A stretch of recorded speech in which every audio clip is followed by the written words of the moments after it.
Hi, I'm Joe Cochran with ComfortTac, and this is episode number 2 of Becoming a Better Shooter. Today, we're going to cover some of the gear I purchased to help me measure my progress through this journey. Since the vast majority of my training is going to be with dry fire in my house, I've purchased some training tools to make sure my training is measurable. Just like dieting or lifting weights. If you don't measure it, you can't improve it. So the first thing I have is the LaserPET, which stands for Personal Electronic Target. The LaserPET is an electronic target that reads hits from the SureStrike Laser Kit, which I have here. Now, I've never used anything like this, and I haven't even opened the boxes, so I have no idea how accurate it is or anything like that. So we're going to get it set up today and just test it and do some basic test firing. We'll start with the SureStrike Laser Cartridge. Now, I purchased the SureStrike Laser Cartridge Kit for my 9mm since I'm going to be using my Glock 19 for this training, since the Glock 19 is my concealed carry gun. So the kit itself comes with a carrying case. It comes with the actual cartridge. You can see here, this is the cartridge that will slide into the chamber on the gun. It's got a battery. It's got this guide tube. This tube actually screws together, I believe, with the barrel, with the cartridge. And this centers it up and squares everything up inside the barrel so it keeps the laser nice and straight.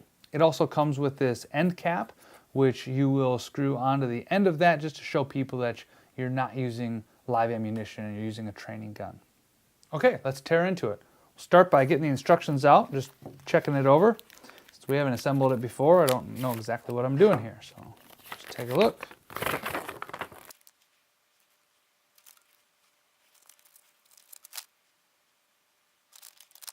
Okay, it looks pretty straightforward. Let's go ahead and get it assembled and get it in. All right, so the first step is we will take the back end off of the cartridge and insert the battery. The battery goes with the positive side facing up.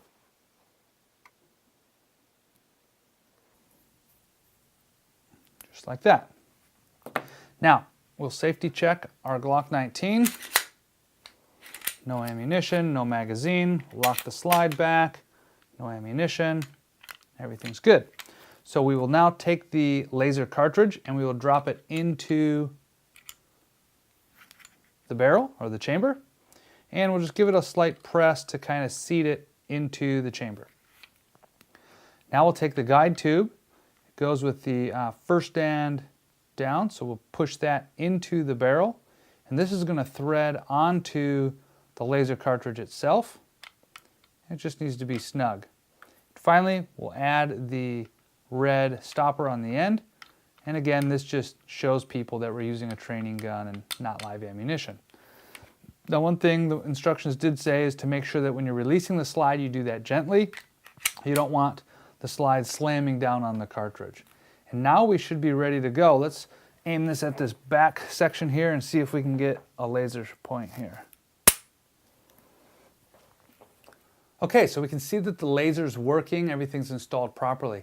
And one thing I noticed is that they did have something called a reset trigger available when I bought this kit, and I didn't purchase it. I think it was like $200, but I can see that that would be nice because I just realized now that every time I pull the trigger, I've got to rack the slide to reset the trigger, and that's going to make it pretty difficult to do multiple shots. It's going to be impossible to do multiple shots and shoot multiple targets without having to manually reset the trigger. So what the reset trigger does is it allows you to continuously pull the trigger without having to rack the slide. So I'll make sure I get that on order tomorrow so we can get that in for future training. Okay, so let's go ahead and jump into the LaserPET Personal Electronic Target.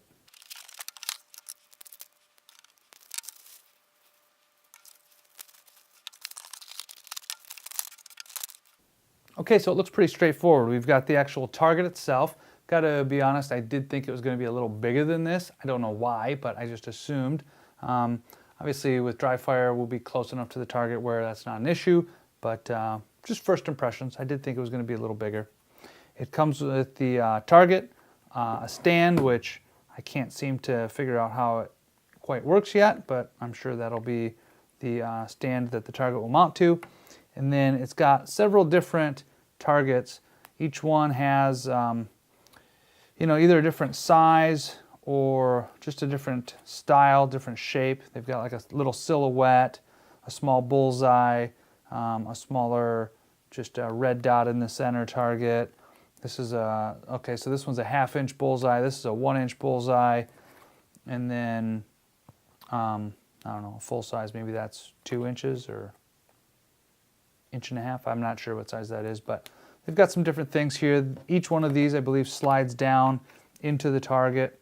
So you kind of get you're blocking out essentially your shot or your space for your shot. All right, so let's get this all assembled and we'll check it out.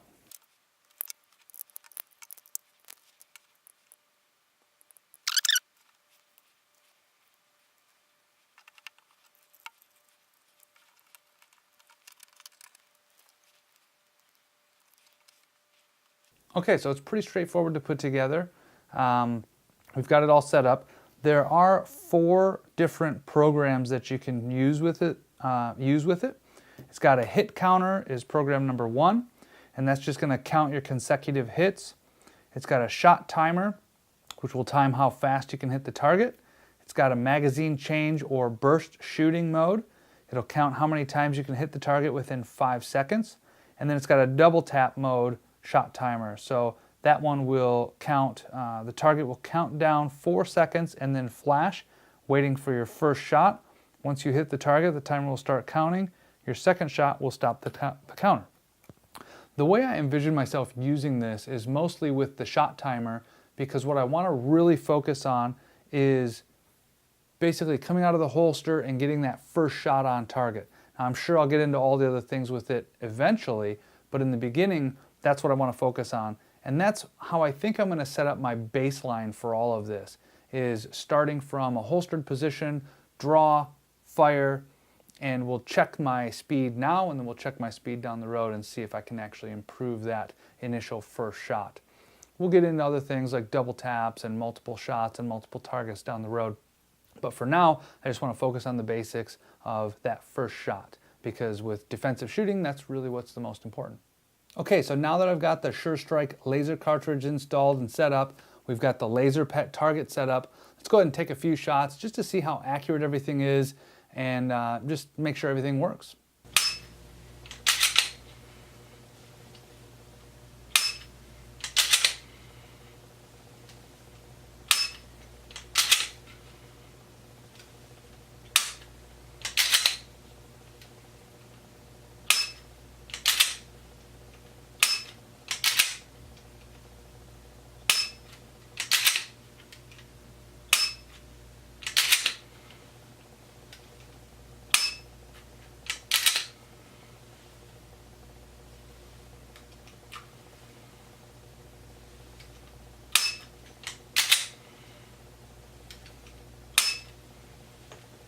Okay, works great. We're getting good hits on the target.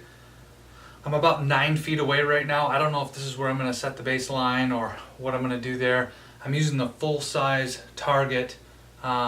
We have the options of taking that down to a 1-inch or even a 1/2-inch target.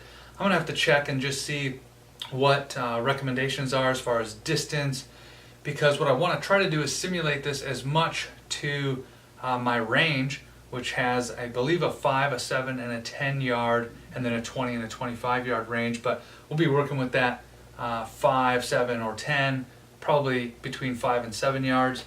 And so I want to try to make this match up so that I'm using the same size target, the same distance with this tiny target that will match out to 5 or 7 yards. But it worked good. We're getting some good hits. It seems pretty accurate. Again, the only thing I'm kind of disappointed is that I didn't purchase that resetting trigger, because as you saw, I have to rack the slide every time just to reset the trigger manually, and we can't do multiple shots, double taps, or anything like that. So we're going to get that on order for sure, and we'll have that for you hopefully in the next video. All right, so that's it for today. I'm going to play around with this a little bit more, get a feel for it, and then in our next video, we'll actually establish the baseline for our future shooting and how we'll measure this as we go forward. If you're enjoying these videos, be sure to subscribe to our channel so you don't miss an episode. Thanks for watching, and I'll see you next time.